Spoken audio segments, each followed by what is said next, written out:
موضوع الدرس في إثبات الرسالة النبي صلى الله عليه وسلم والرد على المشركين المكذبين.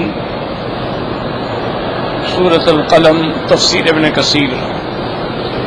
الحمد لله رب العالمين، والصلاة والسلام على أشرف الأنبياء وسيد المرسلين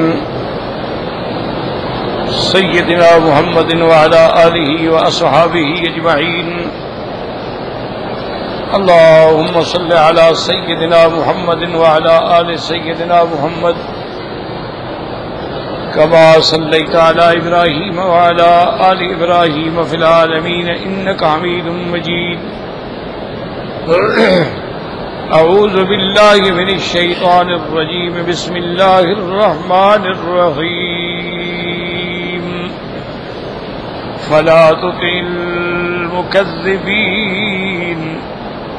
ودوا لو تدهن فيدهنون ولا تطع كل حلاف مهين هماز مشاء بنميم مناع للخير معتد أثيم عتل بعد ذلك زنيم أن كان ذا مال وبنين إذا تتلى عليه آياتنا قال أساطير الأولين سنسمه على الخرطوم. قال المؤلف والمفسر رحمه الله تعالى: أدام النفع بعلومه وعلومكم في الدارين آمين، إلى أن قال: وقوله تبارك وتعالى: مناع للخير معتد أثيم، أي يمنع ما عليه وما لديه من الخير. منع کا منع کرنے والا، روکنے والا لوگوں کو بھی اور اس کے ذمے جو خیر کی بات ہے اس سے بھی روکنے والا. معتد تجاوز کرنے والا، فی تناول ما حل اللہ له بالتجاوز فیہا الحد المشروع، یعنی حلال میں بھی تجاوز کرنے والا یا حلال سے نکل کے حرام میں بھی پڑنے والا. اسیم کا معنی ہوتا ہے گناہ کا، یعنی یتناول المحرمات، جو حرام چیزوں کو حاصل کرنے والا. اس کے بعد اللہ نے فرمایا: عتل بعد ذلک زنیم، اما العتل فهو الفظ الغلیظ الصحیح والجموع المنوع. عتل کا معنی سرکش، عتل کا معنی یہ ہے کہ وہ بے حد شدید، غلیظ اور برائیوں کے اکٹھے کرنے والا، خیر کو روکنے والا. وقال الامام احمد بن وكيع وعبد الرحمن بن سفيان سعيد بن خالد حازم وابن قال قال رسول الله صلى الله عليه وسلم: ألا أنبئكم بأهل الجنة كل ضعيف متضعف لو أقسم على الله لأبره ألا أنبئكم بأهل النار كل عتل جواز مستكبر. وقال وكيع: كل جواز جازري مستكبر. أخرجاه في الصحيحين بقية الجماعة إلا أبا داود شعبة كلام صحيح خادم به. اب اس حدیث میں حضرت امام احمد رحمۃ اللہ علیہ روایت فرماتے ہیں، حارثۃ ابن وہب راوی ہے کہ حضور پاک صلی اللہ علیہ وسلم نے فرمایا: کیا میں تم کو نہ بتلاؤں کہ جنت والے کیسے ہوں گے؟ ہر کمزور، ضعیف، اپنے آپ کو عاجز سمجھنے والا. یہ معنی نہیں کہ وہ کمزور ہے، بیمار ہے، معنی اللہ کے آگے اپنے آپ کو عاجز سمجھتا ہے، اللہ کے آگے اپنے آپ کو جھکا دیتا ہے، اللہ کے احکام کے سامنے جھک جانے والا ہے. اور وہ ایسے لوگ ہوتے ہیں کہ لو اقسم علی اللہ لبرہ، اگر وہ قسم کھا لیں تو اللہ ان کو سچا کر دیتا ہے. اور آپ نے فرمایا: الا انبئکم، میں تمہیں جہنم والوں کے بارے میں بتاؤں. ہر سرکش، ہر بد خلق، ہر متکبر جو ہے اس کا ٹھکانہ جہنم ہے. تو انسان کو ان صفتوں سے بچنا چاہیے، یعنی جنت والوں کی صفتیں اپنائیں اور جہنم والوں کی صفتوں سے بچیں. تو تکبر، سرکشی، بد خلقی، بد زبانی، یہ جہنمیوں کی صفات ہیں. مومن کی صفت تو حسن خلق ہوتا ہے، نرمی ہوتی ہے، آسائش ہوتی ہے، اس کے کلام میں مٹھاس ہوتی ہے، شیرنی ہوتی ہے، اللہ کے آگے اپنے آپ کو عاجز بنا کے پیش کرنے والا ہوتا ہے۔ وقال الامام احمد حدثنا ابو عبد الرحمن قال حدثنا موسى بن علي قال سمعت ابي يحدث عبد الله بن عمرو بن العاص قال ان ذكر اهل النار كل جعذري جواز مستكبر جماع مناع، ہر وہ سرکش، ہر وہ متکبر، ہر وہ جو برائیوں کو جمع کرنے والا، بھلائیوں کو روکنے والا، وہ جہنمی کی نشانی ہے۔ تفرد به امام احمد رحمۃ اللہ علیہ قال اہل اللغۃ الجعذری من الفظ الغلیظ، بد خلق، بد زبان، والجواز والجموع والمنوع، جمع کرنے والا لیکن خرچ نہیں کرتا اللہ کے راستے میں۔ وقال الامام احمد حدثنا وكيع قال حدثنا عبد الحميد بن شرم وشمد الرحمن بن غنم قال سئل رسول الله صلى الله عليه وسلم الأتل الزنيم فقال هو الشديد الخلق المسرع والأكول والشرب والطعام والشراب الظلوم للناس رهيب الجوف۔ آپ سے پوچھا گیا اتل الزنیم کا کیا معنی ہے؟ آپ نے فرمایا ہر وہ آدمی جو بد خلق ہے، کھانے والا، پینے والا، اور طعام اور شراب پہ مرنے والا، الظلوم للناس، لوگوں پہ ظلم کرنے والا، اور اس کا سینہ جو ہے وہ برائیوں کے لیے کھلا ہے۔ وبهذا الاسناد قال رسول اللہ صلی اللہ علیہ وسلم الجوز الجعذری الطل الزنیم، کہ جو سرکش ہے، جو بدنام زمانہ ہے، جو بد خلق ہیں، وہ جنت میں داخل نہیں ہوتے، یہ جہنمیوں کی صفت ہے۔ وقد ارسلوا غير واحد طالب قال جرير ندنا ابن الدراء قال ادنا ابو سعد مامن زيد بن سم قال قال رسول الله صلى تبكي السماء من عبد اصح الله جسمه وارهب جوفه واعطاه من الدنيا حزما فكان للناس ذنوبا قال فذلك الأتل الزنيم۔ اس حدیث میں آتا ہے حضور پاک نے فرمایا آسمان روتا ہے اس بندے پر جس کو اللہ نے صحیح جسم دیا ہے، تندرست بنایا، انسان بنایا ہے، لیکن اس کے باوجود جو ہے وہ دنیا بھی دی ہے لیکن لوگوں پہ وہ ظلم کرنے والا ہے۔ یہ اتل الزنیم ہے، سرکش بھی ہے، رسوائے زمانہ بھی ہے۔ وهكذا رواه الانبياء من طريقين مسلم والصالح غير واحد السلف منهم مجاهد بكرم وقتادة وغيرهم ان العتل هو المصحح والخلق الشديد القوي في المأكل والمشرب والمنكح وغير ذلك۔ آپ نے فرمایا عتل کا معنی یہ ہوتا ہے کہ ٹھیک ٹھاک ہے، کھانے پینے میں بڑا تکڑا ہے، بڑا مضبوط ہے، اور عورتوں کے لیے بھی بڑا مضبوط ہے لیکن حرام کرنے والا ہے۔ اما الزنیم وقال البخاری حدثنا محمود قال حدثنا عبید اللہ بن نبی سے مجاہد بن باسم اتل بعد ذلك زنیم قال رجل من قریش نوزن مسلم الشاربان آدان كان مشهور بالسوء كشهرة الشاذ ذات ظلم من اخواتها۔ ابو فضل رحمۃ اللہ علیہ فرماتے اتل بعد ذالک زنیم کا معنی، وہ فرماتے ایک قریش میں سے آدمی تھا جس کے ایسا داغ تھا جیسے بکریوں کا ہوتا ہے، ناک یعنی اس کا، اور اس کے بعد کہتے ہیں وہ مشہور تھا برائی میں، جیسے کہ بکری زنما جو ہے وہ اپنی باقی بکریوں میں زیادہ شرارتی ہوتی ہے۔ وَإِنَّمَا الزَّنِيمُ فِي اللُّغَةِ وَالدَّعِيُّ فِي الْقَوْمِ قال ابن جرير وغير واحد من قال من قول الصالح ثابت يعني ذم بعد كفار قريش۔ اب مفسر رحمۃ اللہ علیہ فرماتے ہیں زنیم لغت عرب میں اس کو کہتے ہیں کہ جو کسی، اصل میں زنیم کا معنی ہے حرام زادہ، زنیم کا معنی ہے ولد الحرام، ولد الزنا، جس کا کوئی نسب نہیں ہے، باپ کا بھی پتہ نہیں، وہ زنیم ہوتا ہے۔ وَأَنْتَ زَنِيمٌ نِيتَ فِي آلِ هَاشِمٍ كما نيت خلف الراكب القده الفرد وقال غنيم ليس يعرف من ابوه بغل ام ذو عصب لئيم۔ شاعر نے بھی یہی کہا زنیم کا معنی وہ ہے جس کے باپ کا بھی پتہ نہیں ہو، جس کی ماں بدکار تھی، اس نے پتہ نہیں کہاں سے یہ بیٹا حاصل کیا۔ وقال ابن ابي حاتم حدثنا عمار بن خالد الواسطي قال حدثنا اسباد الشام نے قتل بعد في قول ذنيم قال الدعي الفاحش اللئيم. ذنیم کہتے ہیں جو قوم میں ایسے ڈال دیا گیا لیکن باپ کا پتہ نہیں، نسب کا پتہ نہیں، بد خلق بھی ہے، برائی میں بھی معروف ہے. ثم قال ابن عباس ذنیم تداعه الرجال زیادۃ کما زید فی ارض الادیب الاسرع. وہ لوگ ہیں جن کا ماں باپ کا پتہ نہ ہو. وقال ابن عباس ذنیم الدعی ويقال والذنيم رجل كان ذي ذنبة يرى بها ويقال الاخنس بن شريك الثقفي. وہ کہتے ہیں یہ کافر اخنس تھا، شریف بنی زہرہ تھا.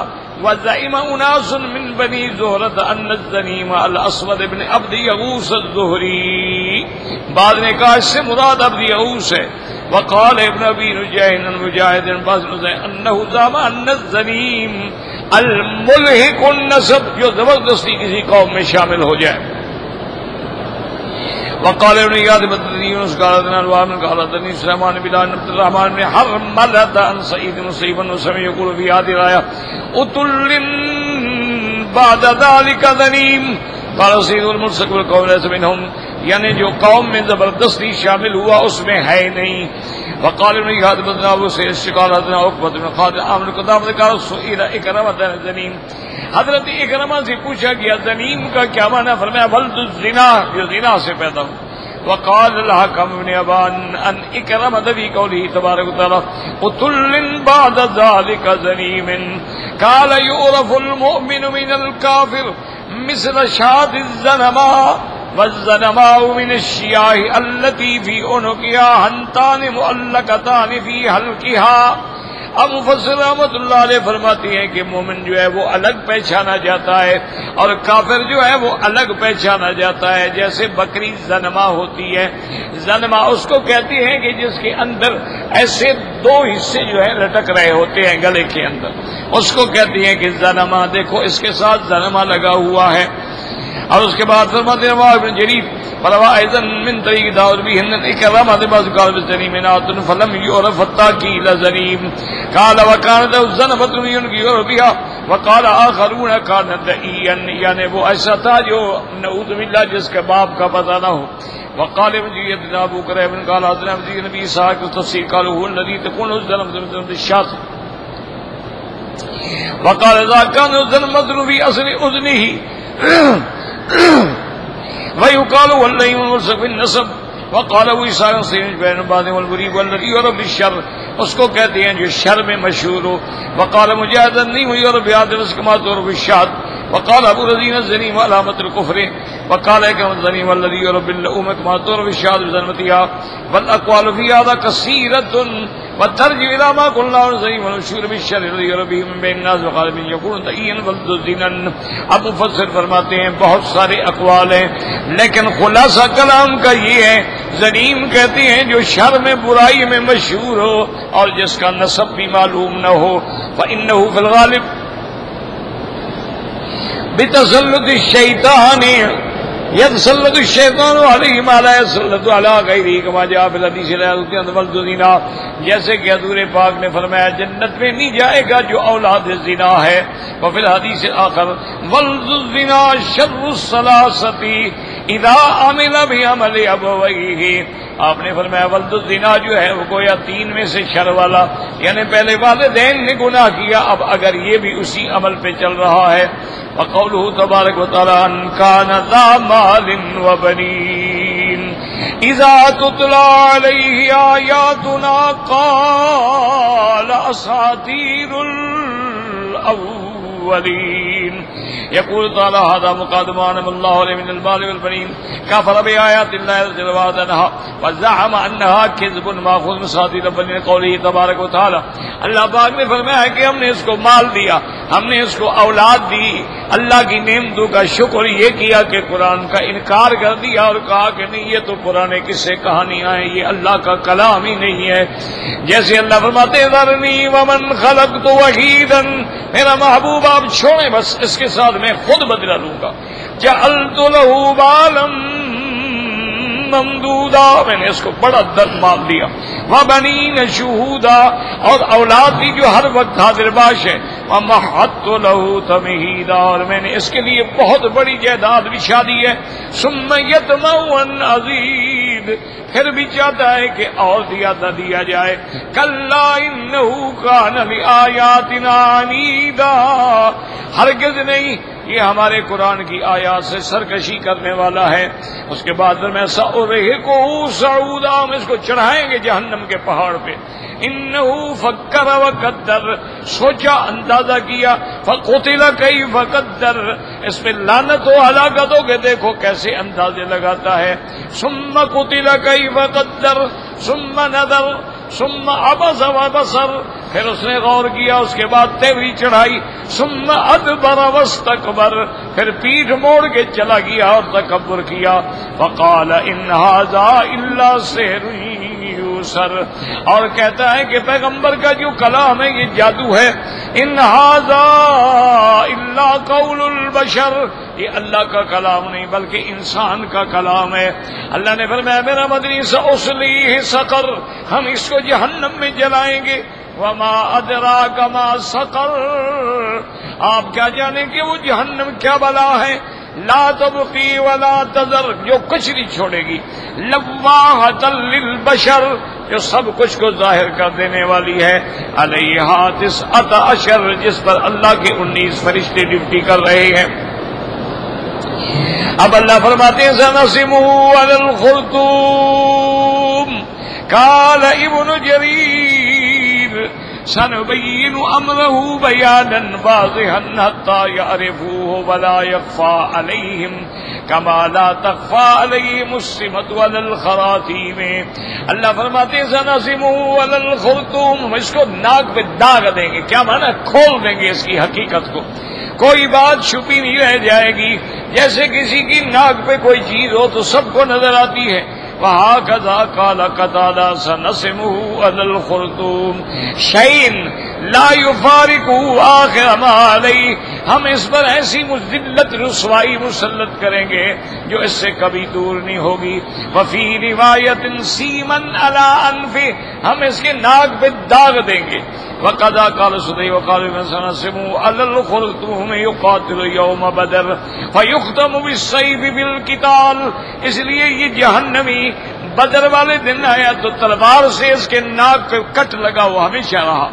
وقال آخرون سنسمہ سمۃ اہل النار، بعض علماء فرماتے ہیں اس سے مراد جہنمیوں کی نشانی ہے، یعنی تسود وجہہ یوم القیامہ وعبر عن الوجہ بالخرطوم، قیامت والے دن ان کے چہرے سیاہ ہوں گے۔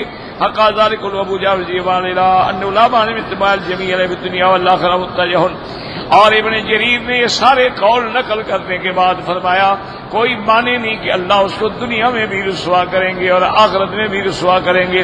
وقد قال ابن ابی حاتم فی سورۃ عما یتساءلون حدثنا ابی قال حدثنا ابو صالح كاتب الليث قال حدثني الليث حدثني خالد بن سعيد عن عبد الملك بن عبد الله عن عيسى بن هلال الصدفي عن عبد الله بن عمرو أن رسول الله صلى الله عليه وسلم أنه قال إن العبد يكتب مؤمنا أحقابا ثم أحقابا ثم يموت والله عليه ساخط۔ آپ نے فرمایا بعض بندے ایسے ہیں مومن ہے، صدیوں تک مومن ہے لیکن اللہ اس سے ناراض ہے۔ وَإِنَّ الْعَبْدَ يُكْتَبُ كَافِرًا أَحْقَابًا ثُمَّ أَحْقَابًا ثُمَّ يَمُوتُ، اور بعض آدمی ایسے ہیں جو کافر رہے مدت تک لیکن اللہ راضی ہے، اسلام نصیب ہو گیا۔ وَمَنْ مَاتَ حَمَّازًا لَمَّازًا، اور جو آدمی لوگوں پہ عیب لگانے والا، چغل خوریاں کرنے والا، ملقبا للناس، لوگوں پر غلط غلط القاب دینے والا، کان علامتہ یوم القیامت ان یسمہ اللہ علی الخرطوم من کلا الشفتین، قیامت والے دن اللہ تبارک و تعالیٰ اس کے دونوں ہونٹوں کے اوپر جو ہے نشان لگائے دے تاکہ لوگوں کو پتہ چل جائے۔ اب بات کو سمجھیں، الحمدللہ سبق تو ہم نے پورا کر لیا، اصل بات یاد رکھیں کہ تمام پیغمبر جو ہیں وہ شان والے ہیں، یہ ہمارا ایمان ہے۔ اللہ کی ساری مخلوق میں افضل انبیاء ہوتے، انبیاء سے افضل رسول ہوتے ہیں۔ اور یہ بھی یاد رکھیں ہر رسول نبی ہوتا ہے، لیکن ہر نبی رسول نہیں ہوتا۔ رسول مانا یوں سمجھ لو صاحب شریعت، جیسے موسیٰ علیہ السلام رسول ہے، صاحب تورات ہے، صاحب شریعت ہے۔ ہارون علیہ السلام نبی تو ہیں لیکن رسول نہیں ہے، کیونکہ وہ حضرت موسیٰ کے تابع۔ تو رسول مانا جو صاحب شریعت ہو، نبی مانا اللہ کی وحی کی خبر دینے والا ہے لیکن اس کے پاس مستقل شریعت نہیں ہے۔ تو تمام انبیاء سے افضل اللہ کے رسول ہوتے ہیں، اور رسول جو ہیں وہ 313 ہیں، ان میں افضل جو ہیں پھر 5 ہیں جو اولو العزم من الرسل ہیں، اور پھر ان تمام انبیاء کے سردار جو ہیں امام الانبیاء والمرسلین جو ہیں وہ حضرت محمد مصطفیٰ۔ اپنے عقیدے ٹھیک کر لیں۔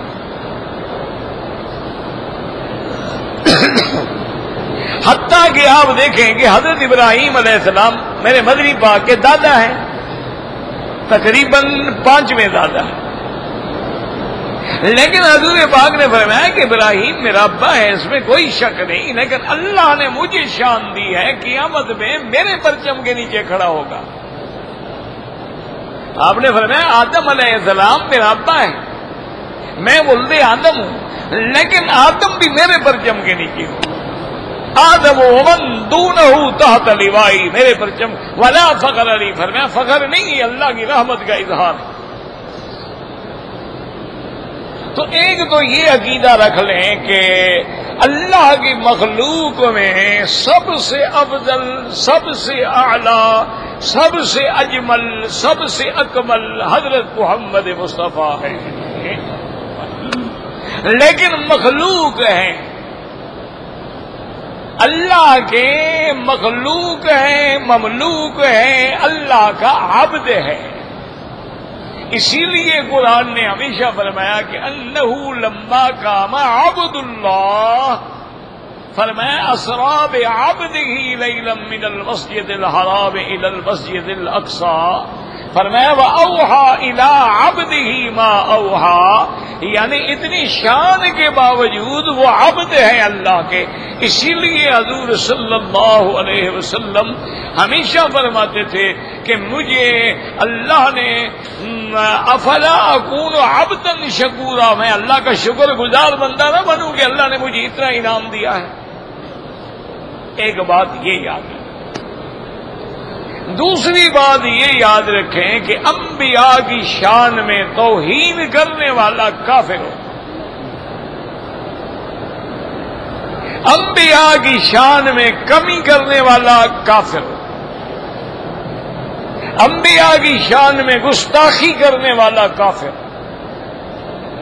اس میں کوئی جھگڑا نہیں، کوئی مسئلہ نہیں، تمام متفق علیہ بات۔ اللہ نے قرآن میں کہہ دیا ان الذین یؤذون اللہ ورسولہ لعنہم اللہ فی الدنیا والآخرہ، ان پر دنیا آخرت میں اللہ کی لعنت۔ اور تیسری بات یہ یاد رکھیں کہ جب جب انبیاء پہ اعتراض ہوا ہے یا میرے مدنی پاک پہ اعتراض ہوا ہے، اس کا جواب بھی اللہ نے دیا۔ اب کافروں نے کہا کہ آپ دیوانہ ہیں، اللہ نے فرمایا ما صاحبکم بمجنون، آپ کا ساتھی جو ہے وہ دیوانہ نہیں ہے، ما انت بنعمت ربک بمجنون۔ ظالموں نے کہا کہ نعوذ باللہ ثم نعوذ باللہ، اللہ کے پیغمبر جادوگر ہے، شاعر ہے، کاہن ہے۔ اللہ نے تردید کی وما ہوا بقول شاعر، قلیلا ما تؤمنون ولا بقول کاہن قلیلا ما تذکرون. اور کہیں فرمایا انہ لقول رسول کریم ذی قوت عند ذی العرش مکین متاع ثم امین وما صاحبکم بمجنون وَلَقَدْ رَآهُ بِالْأُفُقِ الْمُبِينِ. تو ہر اعتراض کا جواب میرے اللہ نے دیا.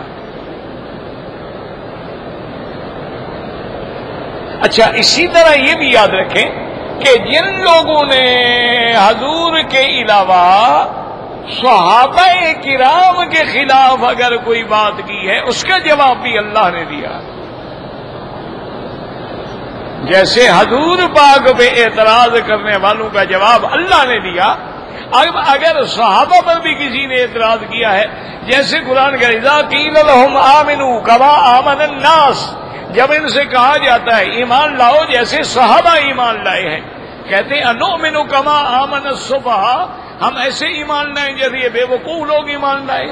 انہوں نے کیا دیکھا ہے؟ حضور کے بعد نہ دولت ہے، نہ طاقت ہے، نہ لشکر ہے، آپ کے ساتھ جو مل رہے ہیں تو یہ مارے جائیں گے، ختم ہو جائیں گے، تو نعوذ باللہ دیوانے ہیں، ان کو تو عقل نہیں. اللہ نے جواب دیا الا انہم هم السفہاء. میرا مدنی یہ اعتراض کرنے والے صحابہ بھی یہ خود پاگل ہیں، یہ خود دیوانے ہیں، ان کو عقل نہیں ہے. تو صحابہ پر بھی جب اعتراض ہوا تو جواب میرے اللہ نے. اسی طرح یہ آیات جو آپ پڑھ رہے ہیں، اصل میں ولید ابن المغیرہ ایک کافر تھا، اس نے میرے مدنی پر یہ باتیں بنائی تھی، تو اللہ نے اتنا سخت جواب دیا ہے، اتنا سخت جواب یعنی تصور نہیں کر سکتے ہیں آپ. اللہ تبارک و تعالی نے فرمایا کہ یہ وہ بندہ ہے بندہ للخیر، بھلائی کے روکنے والا ہے، معتدن حد سے گزرنے والا ہے، اسیم حرام کرنے والا ہے، عتل سرکش ہے، زنیم رسوائے زمانہ اور ولد الزنا ہے. یہ میرے مدنی پہ اعتراض کرتا ہے. یعنی اتنا سخت جواب دیا ہے اللہ نے قرآن مقدس میں. تو جب جب انبیاء کی شان پہ کوتاہی ہوئی ہے یا انبیاء کا کسی نے نعوذ باللہ شان میں کمی کی ہے، اس کا جواب اللہ نے دیا ہے. اور جب صحابہ پہ کوئی مشکل آئی ہے اس کا جواب بھی اللہ تبارک و تعالی نے دیا ہے. تو لہذا اور اسی طرح جب قرآن پہ اعتراض ہوا ہے اس کا جواب بھی اللہ نے دیا. اب آخری آیت میں اللہ نے فرمایا کہ یہ ایسی باتیں کیوں کرتے ہیں؟ کبھی نبی پر اعتراض کرتے ہیں، کبھی قرآن پہ اعتراض کرتے ہیں، وجہ کیا ہے؟ فرمایا ان کان ذا مال و بنین، ہم نے مال جو دے دیا، دولت جو دے دی ہے، اولاد جو دے دی ہے، یہ اتنے تکبر میں آ گئے اب یہ مجھے بھی بھول گئے. اب یہ قرآن پر بھی اعتراض کرتے ہیں. اگر ہم ان کو بھوکا مار دیتے سیدھے ہو جاتے. اسی لیے موسیٰ علیہ السلام نے دعا کی تھی کہ ربنا اطمس علی اموالہم واشدد علی قلوبہم فلا یؤمنوا حتی یروا العذاب العلیم، کہ یا اللہ یہ فرعون اور اس کے ساتھی جو ہیں ان کے مال برباد کر دے، ان کے دلوں پہ سختی نازل فرما دے، اور یہ ہرگز ایمان نہیں لائیں گے جب تک عذاب نہیں دیکھیں گے دردناک. اس لیے اللہ نے فرمایا اچھا ہم نے تمہیں مال دیا اس لیے کرتے ہو، اس لیے کہتے ہو کہ قرآن جو ہے پرانے قصے کہانیاں ہیں. اذا تتلى علیہ آیاتنا قال اساطیر سنسمه علی الخرطوم کا کیا معنی؟ اللہ نے فرمایا ہم تمہیں ایسا داغ لگائیں گے دنیا میں بھی اور آخرت میں بھی. وہ داغ کیا تھا کہ بدر میں تلوار لگی تو ناک کٹ گئی، اور ناک کا وہ زخم اس کا مرنے تک ٹھیک نہیں ہوا، دور سے پہچانا جا رہا، دیکھو آ رہا ہے ناک والا، وہ آ رہا ہے ناک والا، وہ آ رہا ہے ناک والا. اور آخرت میں بھی ہم تمہیں یہی داغ بھی دیں گے اور پھر تمہیں جہنم میں بھی ڈالیں گے. اس لیے فرمایا سنسمه علی الخرطوم، ہم تمہارے ناک پہ، خرطوم کہتے ہیں اصل میں جیسے ہاتھی کی سونڈ ہوتی ہے نا، ہاتھی کی سونڈ اس کو خرطوم کہا جاتا ہے. تو اس کی ناک بڑی تھی اور ہاتھی کی شکل تھی، تو اس لیے اس کو خرطوم بھی کہا گیا.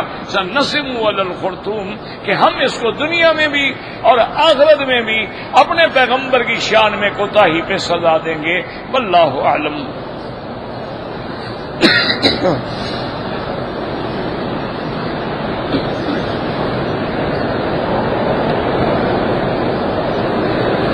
پتہ نہیں آپ کیا لکھتے ہیں، بے بے کا طواف، کیا پتہ نہیں، پتہ نہیں بے بے کیا بے بے.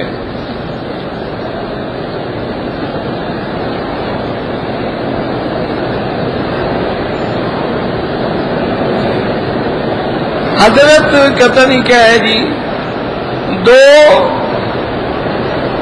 شیل لے آئے تبدیل ہو گئے، پتہ نہیں کیا لکھا بھائی، کوئی واضح تو لکھو نا، کوئی پڑھا بھی تو جائے نا، پتہ نہیں کون سی زبان آپ لکھتے ہیں۔ تہجد جو ہے نا، یاد رکھیں کہ سنت کے مطابق 8 رکعت صحیح روایات میں موجود ہے کہ جب سیدہ عائشہ صدیقہ بنت صدیق رضی اللہ عنہا سے پوچھا گیا کہ حضور کی نماز کے بارے میں بتائیں، تو آپ نے فرمایا کان یصلی 8، آپ ہمیشہ 8 رکعت پڑھتے تھے، رمضان ہو یا غیر رمضان۔ بی بی فرماتی ہے کہ رمضان میں بھی اور رمضان کے بغیر بھی آپ 8 رکعت پڑھتے تھے۔ یہ وہ حدیث ہے جن سے ہمارے دوستوں کو مغالطہ لگا، وہ سمجھتے ہیں کہ رمضان میں تراویح بھی 8 رکعت ہے، کیونکہ بی بی عائشہ فرما رہی ہیں کہ رمضان ہو یا غیر رمضان تو حضور 8 رکعت پڑھتے تھے۔ یہ غلط فہمی ہے یا پھر ضد ہے؟ کبھی کبھی تو غلط فہمی ہوتی ہے، کبھی ہوتی ہے ضد کہ میں نہ مانوں، بس اس کا کیا علاج ہے؟ اب ٹھنڈے دل سے پوچھنا چاہیے تھا کہ بی بی عائشہ کی حدیث پوری پڑھ لیتے تو جھگڑا ہی نہ ہوتا۔ آپ نے فرمایا 8 رکعت پڑھتے تھے اور آگے وضاحت کی کان یصلی 4 فلا تسأل عن حسنہن وطولہن۔ بی بی عائشہ نے فرمایا حضور 4 رکعت پڑھتے تھے، میرے بیٹے حضور کی نماز کا حسن اور جمال کیا پوچھتے ہو، وہ کتنی لمبی نماز ہوتی تھی۔ تو 4 رکعت تو تہجد کی ہوتی ہیں، تراویح تو 4 رکعت پڑھی ہی نہیں جاتی، لہٰذا اس حدیث کا تراویح سے کیا تعلق ہے؟ تراویح تو ہمیشہ 2 رکعت پڑھی جاتی ہے، وہ تو کسی کے نزدیک بھی 4 رکعت بھی پڑھی جاتی۔ اور بی بی فرما رہی ہیں کہ کان یصلی 4 آپ 4 رکعت پڑھتے تھے، تو صاف ظاہر ہو گیا بھئی رمضان میں بھی حضور تہجد پڑھتے تھے، یعنی تراویح الگ ہے، تہجد الگ ہے، اور تہجد کی افضل یہ ہے کہ 8 رکعتیں ہیں۔ لیکن ایک بات یاد رکھیں، اگر 8 نہ ملے 4 پڑھ لو، 4 نہ ملے 2 پڑھ لو، تہجد والوں میں تو شمار ہو جاؤ نا۔ یہ تو نہیں ہے نا کہ بالکل نہ پڑھو، جتنا اللہ توفیق دے، فَاقْرَؤُوا مَا تَيَسَّرَ مِنَ الْقُرْآنِ ہے، جتنا اللہ توفیق دے دے پڑھ لو۔ افضل یہ ہے کہ 8 رکعتیں پڑھو، افضل یہ ہے، اعلیٰ یہ ہے، ورنہ 2 رکعت بھی پڑھو تو تہجد ادا ہو جائے گی۔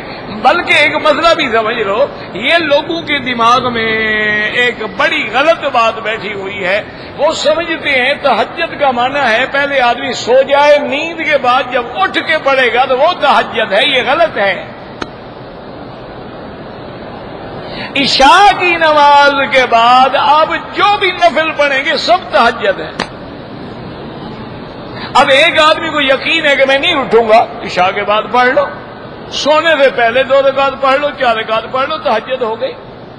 تہجد کا معنی یعنی نیند کے وقت کو چھوڑنا۔ اب عشاء کے بعد اصولاً یہ ہے کہ آدمی جلدی سو جائے، لیکن وہ نماز پڑھ رہا ہے تو گویا تہجد پڑھ رہا ہے۔ تو نفل جتنی آپ پڑھیں گے عشاء کے بعد، چاہے سونے سے پہلے پڑھیں چاہے سونے کے بعد پڑھیں، وہ سب تہجد ہے۔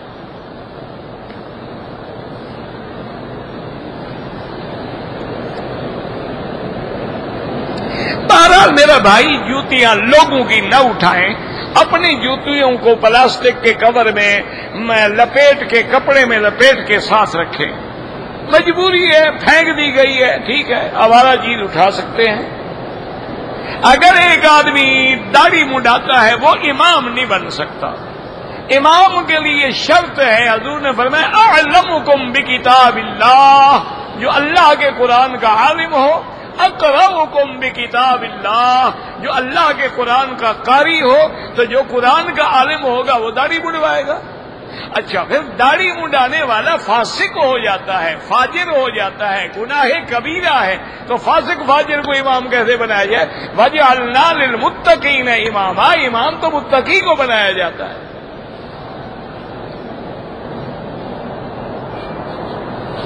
اگر ایک آدمی غیر محرم ہے اور پیچھے مرد کوئی نہیں، عورتیں ہیں، نماز ہو سکتی ہے؟ کوئی منع نہیں۔ نماز میں محرم غیر محرم کا کیا تعلق ہے بھائی؟ نماز کے اندر جو ہے اب امام نماز پڑھا رہا ہے، پیچھے 2 لاکھ عورتیں ہیں، ساری اس کی محرم ہے؟ یہ کوئی عقل کی بات ہے؟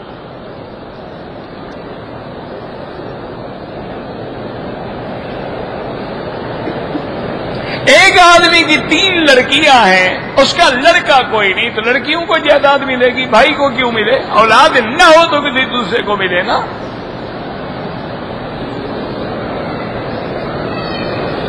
کہتے جی کہ انبیاء یا اولیاء کو مشکل کے وقت میں وسیلہ بنانا، میرا بھائی آخر یہ مشکلات جو ہیں انبیاء پر بھی آئی ہیں؟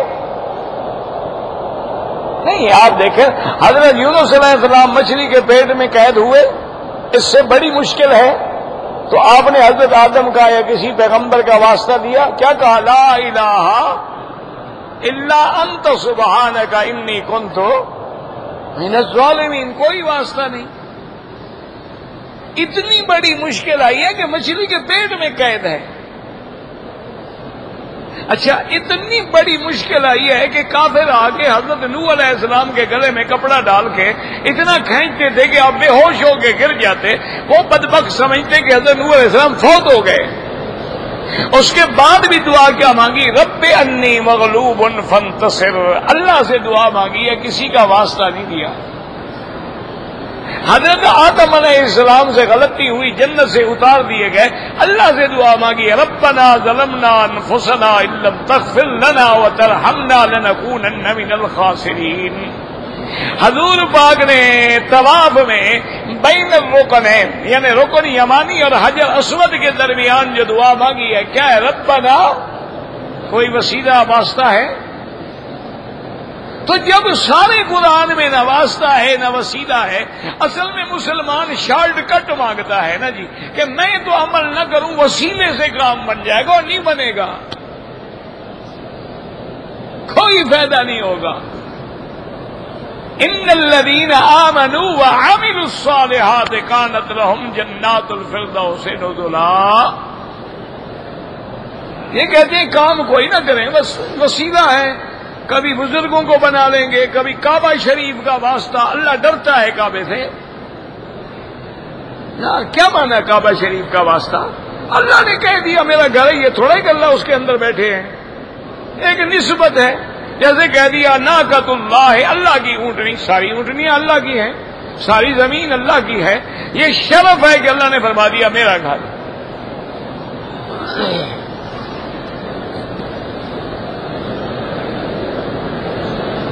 ایک آدمی علماء کا ذکر ایسے کرتا ہے جیسے عام آدمیوں کا کیا جاتا ہے، کوئی بات نہیں، کچھ نہیں ہوتا، علماء کی شان میں کوئی کمی نہیں آئے گی۔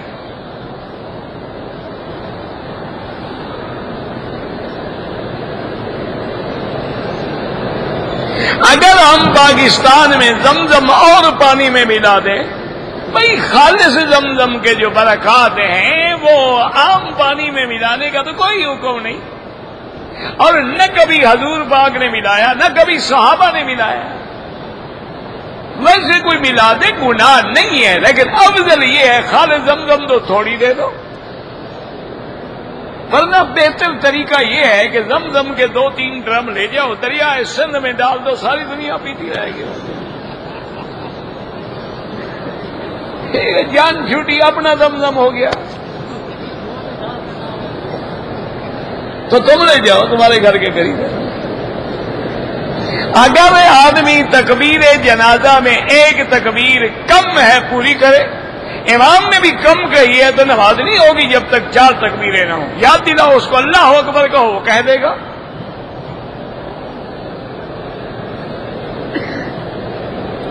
اگر ہم جتنے گئے رشتہ داروں کو ملنے کے لیے، عمرہ نہیں کیا، کوئی بات نہیں،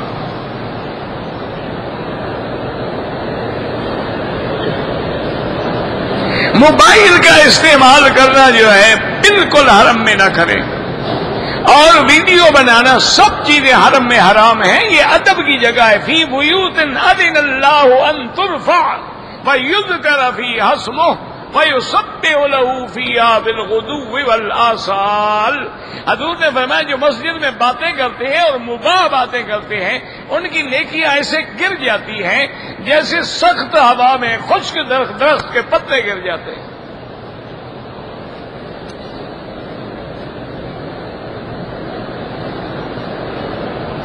کہتے تھے کہ اگر ہم دوسری ملک میں ہیں تو بس مکے کی طرف ہماری توجہ کرنا کافی ہے۔ مسجد الحرام سارے مکے کا نام ہے۔ فَوَلُّوا وَجْهَكُمْ شَطْرَ الْمَسْجِدِ الْحَرَامِ، شطر الکعبہ نہیں کہا اللہ نے، مسجد الحرام، سارا مکہ مسجد الحرام ہے، لہذا جب ہمارا مغرب کی طرف چہرہ ہو گیا بات ختم ہو گئی۔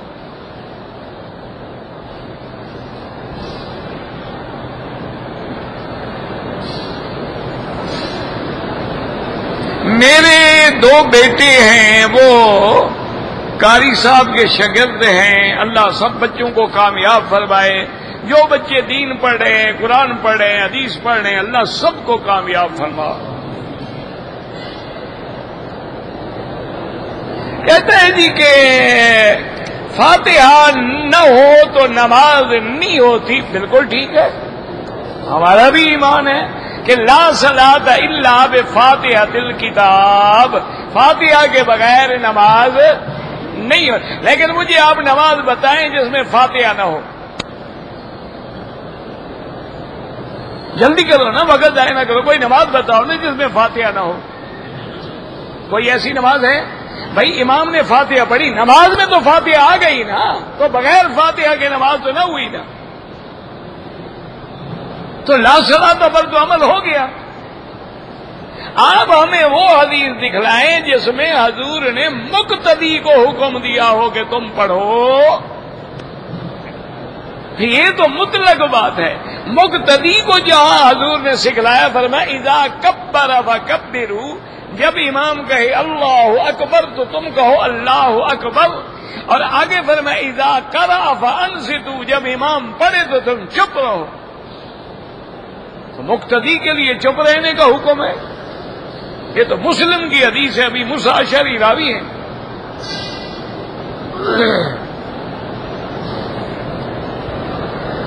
کہتے کہ جی یہاں جو علماء ہیں مقلد ہیں یا غیر، ان سے جا کے پوچھ لو، ان سے جا کے پوچھ لو مسئلہ۔ اللہ کے بندے، دنیا میں کوئی ایسا آدمی نہیں جو چار ائمہ سے باہر نکل جائے۔ تمام دنیا کے علماء جو ہیں ائمہ اربعہ کے پابند ہیں، یا حنفی ہوگا، شافعی ہوگا، مالکی ہوگا، حنبلی ہوگا، یا پھر خود مجتہد ہوگا۔ جیسے امام بخاری اپنے وقت کا مجتہد تھا، بعض مجتہد مطلق ہوتے ہیں، بعض مجتہد بالمذہب ہوتے ہیں، یا بندہ مجتہد ہوگا یا مقلد ہوگا، تیسری قسم ہے ہی نہیں دنیا میں، یا امام ہوگا یا مقتدی ہوگا، یا حاکم ہوگا یا رعایا ہوگا، یا مرد ہوگا یا عورت ہوگا، تیسری قسم تو ہے ہی نہیں۔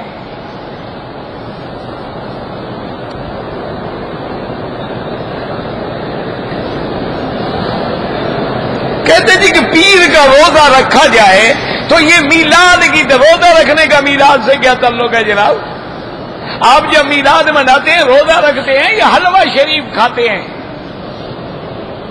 آپ بھی روزہ رکھا کریں، ہمارا کوئی جھگڑا نہیں آپ سے۔ روزے رکھنے میں، جلوس نکالنے میں، حلوے پکانے میں آسمان زمین کا فرق ہے۔ وہ کام کرو جو حضور نے فرمایا بھی سوموار روزہ رکھو بالکل، جمعرات بھی روزہ رکھو۔ اب جمعرات تو حضور پیدا نہیں ہوئے، پھر کیوں روزہ رکھو؟ یہ بہانے نہ بنایا کرو، یہ دلیلیں شلیلیں نہیں ہیں، یہ صرف عقل کی خرابی ہے۔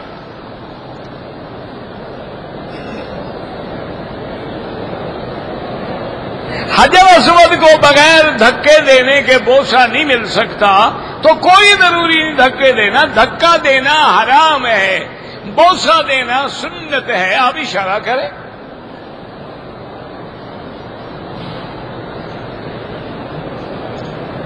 نماز جنازہ میں ہمیں پتہ نہیں لگتا بچے بچی کا، تو کوئی بات نہیں، ذکر نہ و انثیٰ نہ، صغیر نہ و کبیر نہ، سب کے لیے ہو گیا۔ طواف میں کیسے نیت کریں؟ بس یہ جا رہے ہو، نیت ہے اللہ اکبر، خلاص ختم۔ زمین کو ہم نے وارث بنایا زمین کا، یعنی اس میں حکومت دی، اقتدار دیا، عزت دی،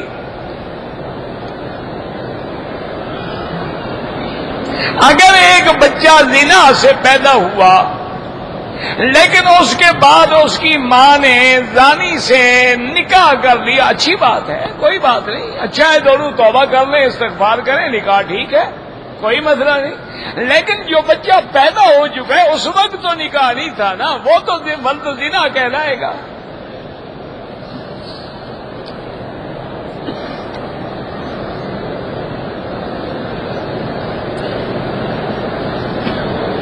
کہتے جی کہ رسولوں کی تعداد 313 ہے اور صحف کی تعداد 100 ہے، یہ کہاں لکھا ہوا ہے کہ صحف کی تعداد 100 ہے؟ یہ مجھے آپ دکھا دیں، باقی مسئلہ اگلا میں سمجھا دوں گا آپ کو۔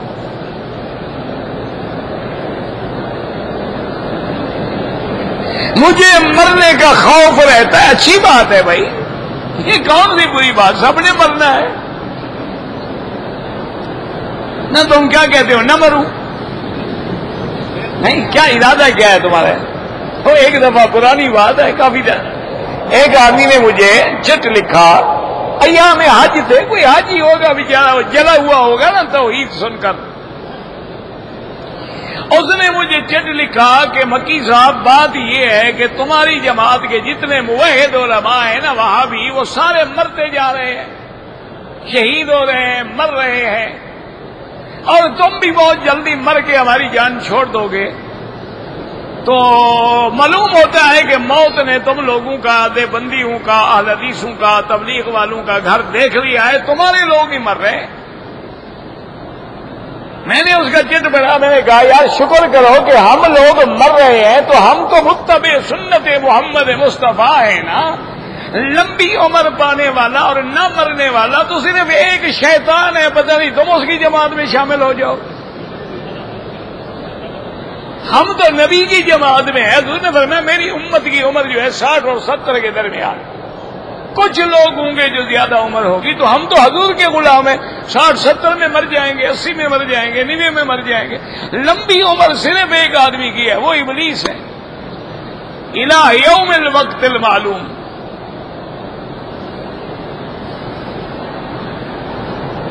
کہتے جی کہ پاکستان میں لوگ حضور کو نور کہتے ہیں، اگر نور مانا نور ہدایت ہے تو کوئی بات نہیں، لیکن جن سے نور کہتے ہیں وہ تو کافر ہو جائیں گے، وہ تو قرآن کا منکر ہے، انما انا بشر مثلکم۔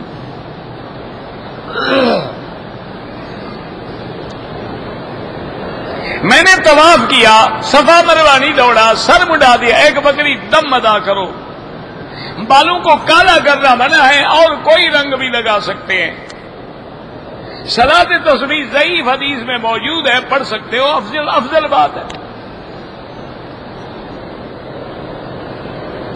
سورت سجدہ یا سورت الملک بالکل پڑھا کریں، حضور پاک پڑھتے تھے سونے سے پہلے۔ عورت کے لیے میک اپ کر کے طواف کرنا بالکل حرام ہے۔ حدود حرم اللہ نے مقرر کی، اور کس نے مقرر کی؟ کیا لوگوں نے مقرر کی؟ عجیب بات ہے۔ انا جعلناہ حرما آمنا ربنا ارنا مناسکنا وتب علینا، یہ تو قرآن ہے۔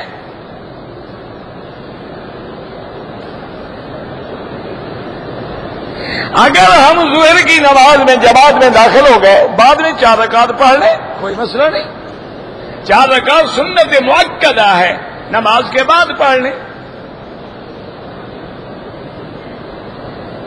اپنی بیوی سے اپنے والدین کی زبردستی خدمت کروا سکتا ہے؟ بالکل نہیں کروا سکتا، وہ پہلے تیری خدمت تو کرے، جب تو اپنی نہیں کرا سکتا تو والدین کی کہاں سے کروائے گا؟ اتنا بڑا شوق ہے والدین کو نکرانی رکھ دو، تمہاری بیوی کو نکرانی ہے۔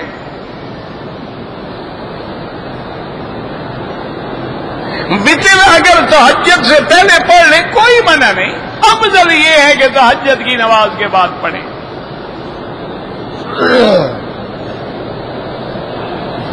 انبیاء کی ارواح علیین میں ہوتی ہے، تعلق جسد کے ساتھ ہوتا ہے۔ سورج اپنے مقام پہ ہے، روشنی کہاں ہے؟ موبائل تیرے ہاتھ میں ہے، تعلق سیٹلائٹ سے ہے۔ اگر بندہ بنا سکتا ہے، خدا تعلق نہیں جوڑ سکتا انبیاء کا؟